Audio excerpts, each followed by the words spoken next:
नमस्ते। अगर कोई 2026 और उसके बाद एक ऑनलाइन बिजनेस को बढ़ाना चाहता है, तो ये बातें उसके लिए ही हैं। सच तो ये है कि जो तरीके आप कह सकते हैं 2-3 साल पहले काम करते थे, अब वो काफ़ी नहीं हैं। हो सकता है ये महसूस भी हो रहा हो। विज्ञापन देखिए, दिन ब दिन महंगे होते जा रहे हैं।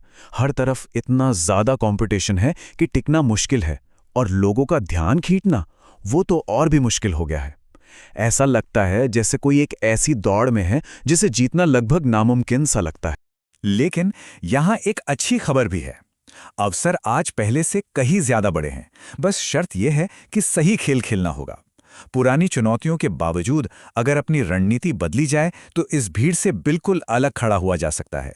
तो चलिए इस नए ब्लूप्रिंट को समझते हैं। हम इन 5 जरूरी हिस्सों को एक एक करके देखेंगे। हम ये समझने से शुरू करेंगे कि आखिर खेल कैसे बदल गया है। फिर बात करेंगे विश्वास की नींव की, कंटेंट की भूमिका की, ग्रोथ को तेज करने वाली रणनीतियों की, और आखिर में लंबी दौड़ जीतने के लिए जो मानसिकता चाहिए उस पर भी। हमारे इस ब्लूप्रिंट का पहला और सबसे जरूरी हिस्सा है विश्वास। और ये एक बहुत बड़ा बदलाव है। अब खेल सिर्फ प्रोडक्ट्स बेचने का नहीं रहा, बल्कि बिक्री से पहले एक मजबूत रिश्ता बनाने का हो गया है। तो जब हम विश्वास की बात करते हैं तो इसका मतलब क्या है? इसका सीधा सा मतलब है कि ग्राहक खरीदारी करने से बहुत पहले ही आप पर भरोसा करने लगता है। देखिए, कोई भी एक स्टोर लॉन्च कर सकता है, कोई भी प्रोडक्ट कॉपी कर सकता है, लेकिन विश्वास, ये बहुत कीमती और दुर्लभ है। यही सबसे बड़ी ताकत है। और ये बात आज के दौर में बहुत ज़्यादा मायने रखती है। लोगों को अब वो परफेक्ट, एकदम पॉलिश किए हुए ब्रांड्स नहीं चाहिए। उन्हें असली ब्रांड चाहिए, जिनके पीछे कोई असली इंसान हो। अपना चेहरा दिखाना, अपनी कहानी साझा करना और बेचने से पहले कुछ सिखाना, यही वो तरीके हैं जिनसे असली विश्वास बनता है। विश्वास बनाने का एक और तेज तरीका है अपनी नीश चुनना, मतलब एक खास क्षेत्र को चुनना। जब हर किसी को बेचने की कोशिश की जाती है तो कोई भी जुड़ा हुआ महसूस नहीं करता, लेकिन जब किसी खास समूह की समस्याओं पर ध्यान दिया जाता है तो वे तुरंत भरोसा करने लगते हैं। तो स्पेसिफिक होना ग्रोथ को रोकता नहीं, बल्कि उसे तेज करता है। चलिए अब दूसरे पिलर पर चलते हैं और देखते हैं कि ये पहले वाले से कैसे जुड़ता है। साल 2026 में कंटेंट सिर्फ मार्केटिंग का एक हिस्सा नहीं है, कंटेंट ही बिजनेस है। अगर कोई कंटेंट नहीं बना रहा है तो समझिए कि वो बाजार में है ही नहीं, वो अदृश्य है।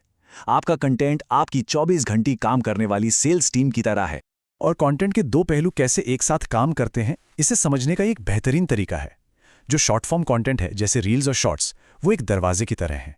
ये लोगों का ध्यान खींचते हैं और उन्हें आपके पास तक लाते हैं। लेकिन असली रिश्ता और भरोसा लॉन्ग फॉर्म कंटेंट से बनता है, जैसे लंबे वीडियो, व्लॉग्स या ईमेल। ये आपके घर की तरह है, जहां लोग आकर रुकते हैं और आपको बेहतर तरीके से जानते हैं। बहुत से लोग सोचते हैं कि ईमेल तो अब पुराना हो गया है, लेकिन सच तो ये है कि ये पहले से कहीं ज़्यादा शक्तिशाली है। क्यों? क्योंकि एक व्यक्तिगत माध्यम है। कोई भी एल्गोरिदम आपके और आपके ग्राहक के बीच नहीं आता। आपकी ईमेल लिस्ट आपकी अपनी संपत्ति है। अगर कल कोई सोशल मीडिया प्लेटफॉर्म बंद हो भी जाए, तब भी आप अपने ग्राहकों तक पहुंच सकते हैं।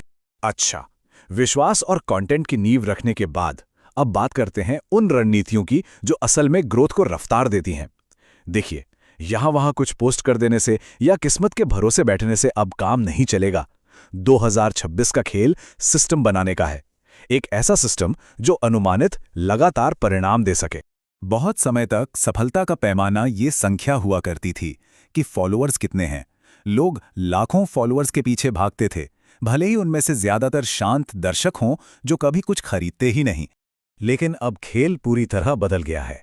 असली संपत्ति ये संख्या है। 1000 वफादार ग्राहक जो आप पर भरोसा करते हैं और आपसे बार बार खरीदते हैं, वो 1 लाख शांत फॉलोअर्स से कहीं ज्यादा मूल्यवान है। तो महत्वपूर्ण बात यह है कि लक्ष्य ट्रैफिक लाना नहीं, बल्कि एक समुदाय बनाना होना चाहिए। तो ये सिस्टम आखिर दिखता कैसा है? ये एक सरल सेल्स फनल है। पहला कदम है कंटेंट के जरिए ध्यान आकर्षित करना। दूसरा, मुफ्त में वैल्यू देकर विश्वास बनाना। तीसरा, उनकी किसी प्रॉब्लम का समाधान करने वाला एक ऑफर देना। और चौथा, फॉलोअप करके बिक्री को पूरा करना। बिजनेस की ग्रोथ डिजाइन की जाती है, ये कोई संयोग नहीं है। और हाँ, इस सिस्टम में एआई एक बहुत शक्तिशाली टूल हो सकता है। ये काम को तेज कर सकता है, रिसर्च में मदद कर सकता है। लेकिन याद रखिए, एआई आपका बिजनेस नहीं है। जो लोग पूरी तरह से एआई पर निर्भर हो जाएंगे, वो सब एक जैसे ही लगेंगे। असली ताकत तो इंसान की क्रिएटिविटी और एआई की स्पीड के मेल में है। और अब हम अपने ब्लूप्रिंट के अंतिम लेकिन शायद सबसे जरूरी हिस्से पर आते हैं, मानसिकता। क्योंकि रणनीतियां और टूल्स तो बदलते रहेंगे, लेकिन जो बिजनेस लंबे समय तक टिकते हैं और जो कुछ ही समय में गायब हो जाते हैं, उनके बीच सबसे बड़ा अंतर लंबी अवधि की सोच का होता है। लंबी दौड़ जीतने के लिए अपनी भावनाओं से नहीं बल्कि डेटा से फैसले लेने होंगे। क्या काम कर रहा है और क्या नहीं, इन मैट्रिक्स पर नजर रखें। क्लिक्स, कन्वर्शंस, कितने ग्राहक वापस आ रहे हैं और कितनी बार दोबारा बिक्री हो रही है। विचारों से भावनात्मक रूप से न जुड़ें, परिणामों से जुड़ें। ये याद रखना बहुत जरूरी है। ज्यादातर लोग बहुत जल्दी हार मान लेते हैं क्योंकि वे तेज परिणामों की उम्मीद करते हैं। वे शॉर्टकट ढूंढते हैं, लेकिन सच्चाई ये है कि स्थायी सफलता रातों रात नहीं मिलती। ये हर दिन किए गए छोटे छोटे प्रयासों का नतीजा होती है, जो समय के साथ जुड़कर एक बड़ा रूप ले लेते हैं। तो इस पूरे विश्लेषण का सार यही है। अगर सिर्फ एक बात याद रखनी हो तो वो ये है, 2026 में ऑनलाइन ग्रोथ हैक्स के बारे में नहीं है। ये विश्वास बनाने, एक सिस्टम बनाने और लगातार काम करते रहने के बारे में है। और मैं आपको इस सवाल के साथ छोड़ना चाहता हूं, क्या आपका बिजनेस गहरे रिश्तों की नींव पर बना है, जिसे कोई एल्गोरिदम या प्लेटफॉर्म हिला नहीं सकता? या क्या ये किराए की जमीन पर है, जैसे सोशल मीडिया फॉलोअर्स, जो कभी भी आपसे छिन सकती है?